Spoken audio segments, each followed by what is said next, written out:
De retour sur le plateau, 7h41. Merci d'être avec nous sur M Média, la radio en DAB+, partout en Suisse romande et sur Canal+, Suisse Programme en clair. Merci d'être là avec Virgile qui nous a rejoint. Bonjour Virgile. Hello tout le monde, bonjour, comment ça va Philippe? Mais oui, ça va bien depuis tout à l'heure. Bonjour David Letard, bonjour, merci d'être avec nous. Et on est très très content d'accueillir Simon et Sophie de Coué sur le plateau. Bonjour à tous les deux. Bonjour. Bonjour. Comment ça va? Ça va bien et vous? Vous avez l'air en pleine forme. Non, un concert ce soir, on est au taquet. Au taquet. Et déjà debout ce matin pour venir nous parler de vous, nous parler notamment de cette aventure musicale en Asie. Sophie de Coué revient donc sur son périple en Asie à travers un récit entre confidences, images inédites et chansons exclusives, entre concerts, rencontres marquantes et moments de doute. L'artiste propose, ou le groupe, je sais pas, il faudra que tu nous spécifies tout ça d'ici quelques instants. L'artiste ou l'artiste propose une immersion authentique et inspirante dans les coulisses de cette tournée hors du commun. Vous revenez d'une histoire complètement folle, mais dans le bon sens du terme. Hein. Très émouvante, très humainement, une folle aventure. Là, c'était pas que de l'artistique, c'était aussi un voyage presque humanitaire, une tournée presque humanitaire. On était au Myanmar, on a joué dans des orphelinats, on a joué dans des grandes scènes de festivals au Vietnam, Laos, Hong Kong, Macao. Et on revient dans ce spectacle Back from Asia aussi sur l'Azerbaïdjan et la Chine. Waouh! Qu'est-ce que vous ramenez? Alors, il y a ce que vous ramenez dans les souvenirs, mais dans les cœurs, qu'est-ce que vous ramenez de cette expérience que vous avez vécue, finalement, cette expérience incroyable? Beaucoup d'espoir, beaucoup de reconnaissance aussi, un besoin de partager, de montrer une autre facette de ces pays aussi peut-être. On entend des choses sur la Chine, le peuple c'est pas exactement la même chose, et des belles images, des anecdotes. On a échappé au tremblement de terre à un jour près, on est arrivé au Laos, le président est décédé, on a dû prolonger le voyage. C'était des moments très forts, on nous a appris à signer en langue des signes laotienne notre chanson Building Bridges. C'était vraiment une manière de construire des ponts avec des peuples qu'on ne connaît pas tellement et finalement qui ont beaucoup à nous apprendre. Parler d'aventure, là, une vraie aventure. Ah, c'est une aventure de vie. Une vraie aventure. C'est vraiment des moments. C'est comme ça que chaque voyage, en fait, on a l'impression qu'on va aller apporter quelque chose, qu'on va amener quelque chose aux gens sur place, et on en revient nous tellement grandis qu'on se demande si ça n'a pas été l'inverse finalement quand on rentre. Et puis se rappeler qu'en tant qu'artiste, il faut apprendre à s'adapter à toutes les situations. On en parlera dans un instant. Disons, vous faites le plus beau métier du monde, hein? Je pense, ouais. On se réveille chaque matin tellement heureux de ce qu'on fait et on a juste hâte que la journée se passe, donc je pense qu'on a de la chance. David Letard. Oui, c'est en fait toujours cette même chose avec vous, cette soif de partager, toujours la même chose. Hein. C'est un peu un livret de route, on peut dire un journal intime, hein, même parfois. Hein. Vous dévoilez même des choses en concert que vous pouvez pas forcément dire dans les médias, c'est juste? Exactement. Là, c'était tellement fort cette tournée. On a vécu des situations aussi un peu angoissantes de temps en temps. Hein. J'ai failli rentrer seule d'Asie en Suisse. Simon a failli rester bloqué en Asie. Aïe. Et il y a des choses, on est dans des pays aussi qui sont pas aussi libres qu'ici. Donc il y a des choses qu'on peut pas partager sur les réseaux sociaux. Et on est très proche de notre public. Donc cette intimité, on a envie de la partager avec eux. Donc c'est pour ça qu'on a créé ce spectacle. Et qu'on demande aux gens de ne pas filmer pendant le spectacle pour que ça reste entre nous. D'accord, ça reste entre nous, mais donne-nous quand même l'envie de venir vous écouter, vous voir, parce que qu'est-ce qui se passe dans ce spectacle? Alors, la musique, évidemment, mais on voyage avec vous, en fait. Hein. Oui, c'est un peu une sorte de crossover entre théâtre, lecture, musique, et on raconte nos expériences, simplement on raconte des choses qu'on a vécues que les gens non musiciens, qui ne font pas notre métier, ne peuvent pas vivre, n'ont pas accès à ces expériences-là, à cette vie-là, et on partage tout ça avec vous. Moi, pour rester ancré pendant ce genre de voyage, parce que c'est quand même, on passe de jouer dans un orphelinat à être un repas d'ambassade, enfin c'est vraiment une montagne russe émotionnelle. J'écris beaucoup, j'écris toujours, c'est comme une deuxième respiration, et pendant ce spectacle, je lis une partie de mes écrits sans avoir retravaillé vraiment. C'est important pour moi d'écrire sur le moment, avec les impressions brutes. pas dans le souvenir. Et ça, je partage aussi. On partage des chansons inédites qu'on a écrites pendant le voyage, des images, et on fait participer le public et on a des invités de temps en temps. Et donc Sophie a passé tout son voyage à écrire, moi j'ai passé tout le voyage caméra au point à essayer de prendre le plus d'images possible et on les partage aussi en direct. Donc c'est pas seulement un concert en fait. Non, c'est... Comment on l'appelle alors? Parce que c'est un spectacle. C'est un spectacle, témoignage, concert. Confidence, vraiment confidence. Ouais, on partage aussi des moments très forts. J'ai pu faire l'interview de la mère, de la sœur qui s'occupe de l'orphelinat, qui parle de sa peur du trafic humain, des enlèvements des petites filles qu'elle a dans son orphelinat. Enfin, c'est vraiment des moments très forts et en même temps des anecdotes rigolotes, parce qu'il y a toujours ces différences culturelles qui nous mènent à des situations, des fois, comment on peut dire, juste drôles, insolites. Et on partage ça aussi. Je pense que le message principal de ce spectacle, c'est le fait que la musique est le langage le plus universel qui soit. Et nous, on l'a vraiment expérimenté en direct. On l'a expérimenté avec... ce dernier mois, 4 pays, d'autres avant, des pays qui parlent ni anglais ni français et avec qui on arrive à créer des liens qui sont extraordinaires. Et on le montre en images, on le montre en expérience et c'est des beaux moments de partage et c'est la preuve de ça. Parce que c'est facile à dire, la musique est un langage universel, mais quand on le vit, c'est encore différent. C'est pas une phrase bateau, ça. Elle n'a pas de frontière, la musique, effectivement, et puis elle permet de créer des liens, comme vous l'expliquez assez bien. Et s'adapter à tout, vous disiez tout à l'heure. Alors, moi, j'ai vécu un truc assez incroyable le week-end dernier. Alors, j'ai pas voyagé aussi loin que vous. J'ai partagé sur les réseaux sociaux hier soir. C'était à Payerne. Et Sophie Decoué et Simon s'adaptent à tout, effectivement, même avec les tambours d'une fanfare. Écoutez, regardez.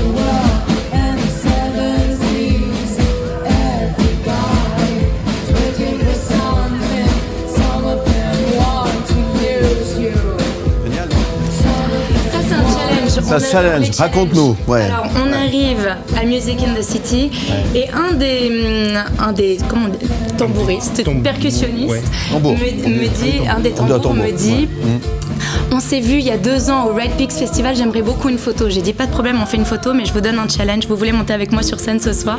Il a dit vraiment, et puis il a demandé à tous les musiciens, et puis ils sont montés sur scène avec nous faire cette chanson. Donc on n'a pas répété, ils ont joué le jeu, on a joué le jeu, c'était incroyable.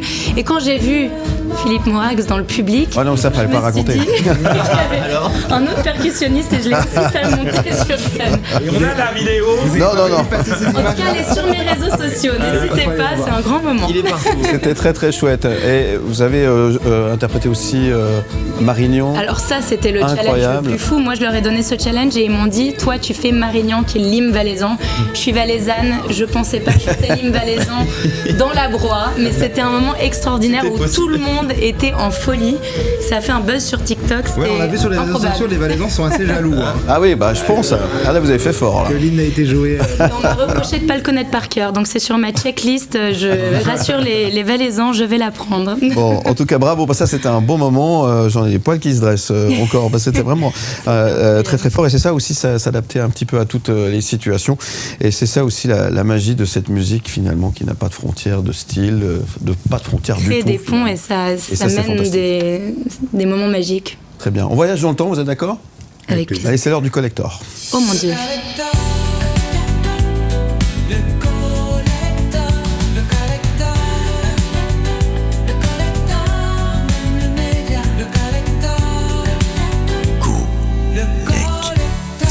Le Collector qui nous plonge dans les souvenirs. En quelle année c'était ça? Et là, on est en 1987 par le groupe anglais Mars, Pop Up the Volume. Il est le seul et unique single du groupe. Des tensions entre eux font qu'ils ne vont jamais pouvoir s'accorder par la suite. Toutefois, Pop Up the Volume sera un véritable raz-de-marée dans le monde. Il deviendra un numéro 1 dans plusieurs pays. En Suisse, il est classé 3e. Je ne sais pas si vous avez un vague souvenir de ce titre, Sophie Decoué et Simon Jacquard. Peut-être pas Très comme vague. ça. Très vague.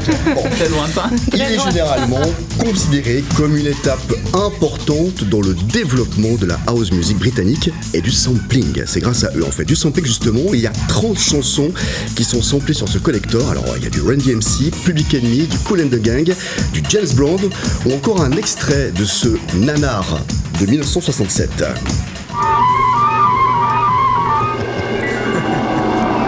Colonel, the message is Mars needs women. Mars Woman de Larry Buchanan. Pas certain qu'il ait fait Cannes celui-là. Il était prévu pour être sorti en salle, il est passé tout de suite par la case TV. Mais voilà, ils l'ont samplé également dans Pop Up the Volume, le clip qu'on va voir dans un instant, un clip aussi tout aussi délirant que le titre. Frank Zappa a même samplé justement Mars, le film là en 76 là, sur le titre Max Needs Woman. Voilà, Mars et Pop Up the Volume, c'est le collector du jour. En 1987. Et si vous aimez les souvenirs, les collectors, c'est tous les soirs sur M Média à 21h, de 21h à minuit. Ça fait du bien, plonger dans les souvenirs comme ça. Ça vous rappelle quelque chose ou pas? 1987, j'étais pas tout à fait né. Non, mais la musique, tu la connais? Philippe, on doit faire attention, c'est ça. Non, rien du tout. Nous, Bon, on alors, s'adresse à comme si, mais non, mais c'est vrai. Nous, on est écoutez, alors, il connaît pas. vieux. De retour sur le plateau avec Sophie Decoué. Simon, ça va toujours? Ça va bien. Merci, ça nous fait super plaisir de vous avoir avec nous ce matin. Il y a toute l'équipe, il y a Mike Pérez, il y a David Letard et il y a Virgile qui nous parle des people. Et oui, le Festival de Cannes, c'est une tradition, le Festival de Cannes. Savez-vous depuis quand existe? J'étais super choqué, le Festival de Cannes, depuis quand ça existe? C'est la combienième édition? 47, non? 78, 78e édition, ouais. ça a commencé en 1939. Même ma grand-mère n'était pas encore née, pour tout vous dire. Comme le festival de Locarno. Voilà, palmiers, paillettes, et forcément les stars étaient sur le tapis rouge avec des tenues parfois extravagantes, il faut le dire. Alors cette année, attention, Cannes a déclenché une crise vestimentaire puisque le festival a officiellement interdit la nudité sur le tapis rouge. Alors on parle bien de nudité textile, plus de robes transparentes, plus de fesses à l'air, ni de tétons volés à vrai dire. Une note a même circulé en interne cette année expliquant que le code vestimentaire était ainsi, qu'il y avait des limites à ne pas dépasser. Bref, tout le monde a joué un peu la sécurité. Résultat, les photographes se sont un peu ennuyés, les tenues se fondent dans la moquette rouge et nous, on attend encore le moment buzz croustillant à se mettre sous la dent. Pour rappel, il y a eu cette année Juliette Armanet, Virginie Efira, Vincent Lacoste, Isabelle Huppert, Laurent Lafitte ou encore Mylène Farmer qui était dans une belle tenue en dentelle noire. Donc prochain Festival de Cannes en mai 2026. C'est noté. Puis on attend bien sûr les résultats du palmarès. C'est pour ce week-end, effectivement. Kenji Girac. Kenji avec Andalouse. Alors Andalouse, bon, il y a la belle... Oui, la sauce andalouse, effectivement, c'est un peu moins classe. Et puis cette belle région d'Espagne, Andalusia. Avec Andalusia. Les experts. Voilà, je vous promets, je vais prendre des cours durant ce week-end. Eh bien, Kenji, pourquoi on parle de Kenji? Parce que ça y est, le deuxième enfant est arrivé. Kenji qui a eu donc un petit garçon avec la genevoise Soraya qui a accouché donc le 17 mai dernier, le week-end dernier. Un petit garçon tout mignon, tout nouveau, tout frais. Oui, sauf que Kenji, lui, a à peine eu le temps de dire coucou à son fils qu'il est parti directement en tournée. Il a pris la première voiture qu'il a trouvée et puis il est parti donc faire un concert à Lyon pour les 50 ans de Franck Provost. Kenji qui est donc un petit peu en mode color gitano à Lyon et biberon à Genève. Ceci dit, il a quand même posté une belle photo des doigts de son bébé sur les réseaux. Comment s'appelle-t-il? Tiens, le bébé. Bonne question. C'est ce que j'allais dire. Eh bien, justement, on ne le saura pas encore aujourd'hui puisqu'il n'a pas dévoilé le nom de son bébé. Faut pas non plus trop en dire. Ah bah non. En tout cas, il a reçu plein de messages de félicitations. Vianney, Laetitia Hallyday ou encore Lucie Bernardoni. On souhaite donc longue vie à donc Kenji Junior en espérant que le papa sera plus sage que l'année dernière. Hein. Il a eu un petit écart dans une caravane. Ouais, on va pas en parler de ça. Mais bon, On a des good vibes. On n'a pas le temps. Des good vibes, tout cela semble très loin. Donc pour d'autres news people, on se donne rendez-vous au prochain numéro. Donc en fait, il a pris la première voiture qu'il a trouvée et il est. Oui, il est parti. Voilà. Il a fait un petit coucou à son bébé, il est parti. Voilà. Merci Virgile, on vous retrouve mon cher Virgile en podcast et en image sur le site mlemedia.ch et on vous retrouve très très vite et en tout cas avant l'automne. Mon Dieu, que le temps passe vite ce matin, 8h09 déjà. Ça passe trop vite quand vous êtes là. Ça veut dire qu'on passe des beaux moments. Merci d'être là, Sophie Decoué. Merci d'être là, Merci de Simon. nous inviter. Avec grand plaisir. Merci à Virgile, merci à David Auteur, merci à Mike. Et puis, on était en train de discuter du sujet du débat du jour. Pensez-vous qu'influenceur soit un métier? On avait... Tiens, ça m'intéresse d'avoir votre avis sur... Parce que Internet, vous l'utilisez, vous, hein, pour... c'est une des casquettes principales du métier d'artiste. Pas pour influencer, mais pour... on est complètement esclave des algorithmes, malheureusement, en 2025. Et moi, honnêtement, je passe en tout cas 3 heures par jour sur les réseaux sociaux à faire des montages, à répondre au public, à essayer de nous démarquer parce que c'est par ça que ça passe. C'est du boulot, mais est-ce que c'est un métier? Je sais pas si c'est un scoop, mais effectivement tout passe par ça. Ouais. Non, la plupart des institutions, en tout cas au niveau de la musique, sont en train de perdre de plus en plus leur pouvoir pour le laisser aux réseaux sociaux, aux plateformes digitales. Et nous, on doit être réveillés là-dessus et on doit pouvoir justement les exploiter, les utiliser au maximum de leur potentiel. Faut pas l'ignorer en tout cas. C'est impossible. C'est effectivement. C'est impossible. Après, à voir si ça fait de nous des influenceurs ou pas, c'est aussi une discussion à avoir. C'est effectivement, c'est ce que je disais, c'est du boulot, mais est-ce que c'est un métier? Je pense que oui, c'est une nouvelle manière de promouvoir des marques. De faire passer des messages aussi. En tout cas, participer au débat tout à l'heure. avec plaisir. Je pense que alors pour lancer le débat pour tout à l'heure, c'est un métier, mais ça dépend comment on le fait. Mais chaque métier peut être bien fait et mal fait. Donc la réponse à la question est oui, c'est un métier, mais il n'est pas forcément toujours bien fait. Si d'avoir apporté votre éclairage. Si vous voulez rester, vous restez. On est bien avec vous, il n'y a pas de souci. En tout cas, merci d'être là. Simon, il est venu avec une guitare, donc on va écouter un petit truc tout à l'heure. David Letard, je voulais aussi vous donner la parole. Oui, peut-être un petit coup de promo quand même, parce que coup de projecteur aussi sur 2 singles que vous venez de sortir et qui sont disponibles sur les plateformes. Il y a Maman, qui est un hommage évidemment à toute maman, on pourra bien le comprendre.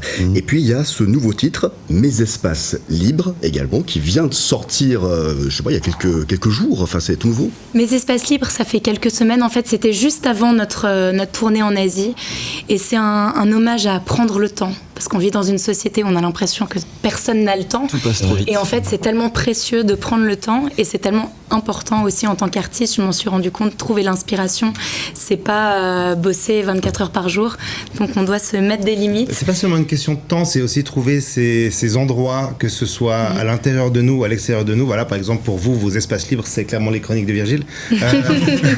Merci pour tout la Et chacun de nous doit avoir son espace libre pour pouvoir survivre dans ce monde de fou. Je pense qu'on est de plus en plus conscient que voilà, il y a des infos qui sont anxiogènes, qui sont difficiles à vivre au quotidien. Et c'est nos espaces libres qui nous font survivre à ça. Et vous savez quoi? Nous, on va prendre le temps de vous écouter maintenant. Avec plaisir. C'est parti. Alors. Sophie Decoué.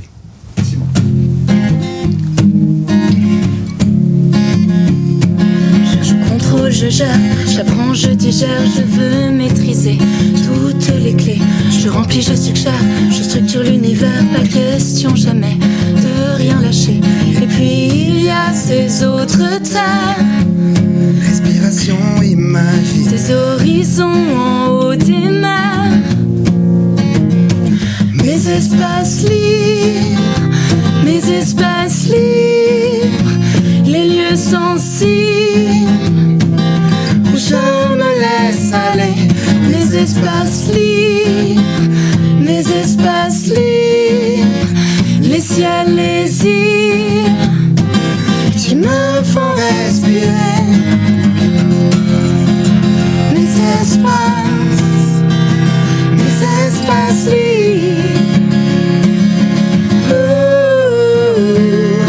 La junte si peu pour exister. Tout ce qui nous oblige, acrobatie, voltige, où je cherche encore à quoi m'accrocher. Et puis je passe d'autres frontières. Je suis des lignes imaginaires. Et doucement mes rivières. Mes espaces libres, mes espaces libres, les lieux sensibles où je me laisse aller. Mes espaces libres, mes espaces libres, les ciels, les îles qui me font respirer. S'ouvre dans des chansons, des chansons qui imaginer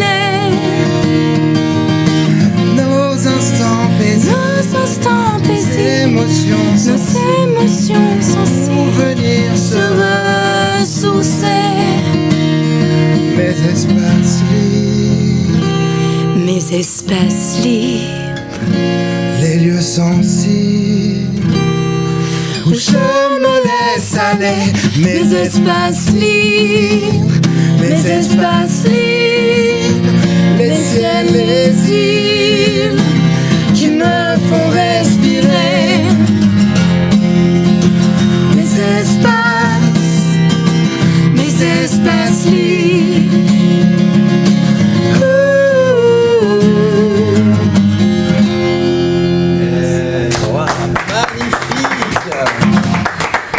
Merci pour ce moment hors du temps, ça fait du bien, merci beaucoup pour ce J'espère que les cadeau. paroles ont résonné. Ah oui, On a bien besoin. Riche en émotions. David. Les concerts de Sophie Decouet ce soir, donc vous serez à Fribourg pour le Back from Asia.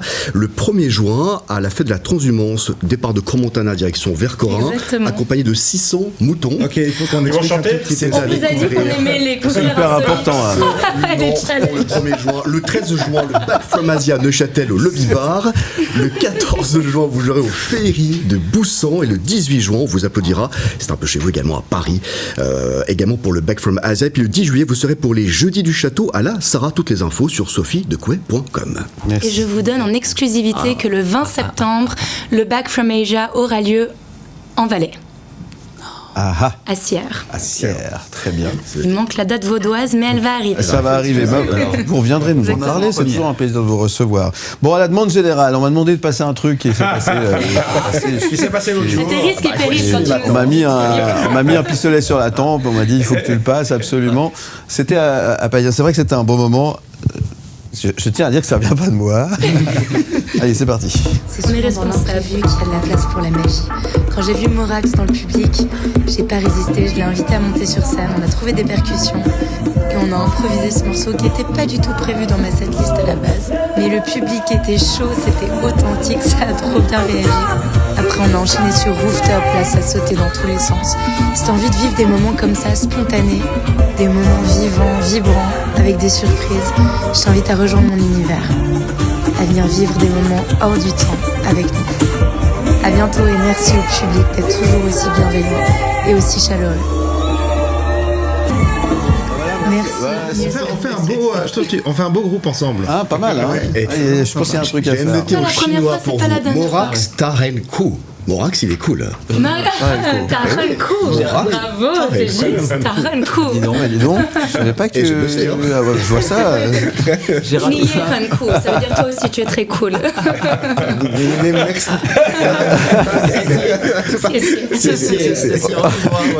En tout cas, merci beaucoup. Qu'est-ce qu'on peut vous souhaiter alors, puisque là, il y a tellement de choses que vous avez vécu à 400 km/h, là, on peut le dire, des émotions incroyables. C'est l'ascenseur émotionnel. Hein, il y a plein de choses. Là, qu'est-ce qu'on peut vous souhaiter? Qu'est-ce qui Pour moi, continuer à construire des ponts et un bel accueil de notre album qui va venir cet automne. Avec ces deux exclusivités, justement, Maman et Mes Espaces Libres qui seront sur l'album. Ouais. Sinon, continuer à pouvoir trouver nos espaces libres, c'est très important. Ouais. Et à faire plein de beaux projets, mais ça, c'est sûr que ça va continuer. Bon, nous on peut vous dire que vous allez continuer à garder vos espaces à l'antenne ici. Y a pas de souci. Continuez à vous soutenir, vraiment. Merci beaucoup. Ouais, vous venez quand vous voulez, c'était vraiment un grand plaisir. Merci à tous les deux. Merci à vous. On vous adore, tous. on vous aime fort, fort, fort. Et puis, bon vent pour la suite, le meilleur. Merci, vivement la Merci comme ça. beaucoup. À bientôt. Merci, Merci à beaucoup. Et on vous retrouve en podcast et en image sur le site mlemedia.ch. On est trop in love là tout d'un coup. C'est pas mal. Dans un moment, on va parler. Je vous mène en bateau. Je vais casser le truc là avec la CGN. C'est Le Mans sans frontières qu'on retrouve juste après la pause. Et puis on va parler dans Ni pour ni contre, bien au contraire, des influenceurs. Restez avec nous. On continue de donner votre avis sur le site mlemedia.ch. Pensez-vous que influenceur soit un métier? On attend vos réactions. À tout de suite, mon réveil. Où tu veux, comme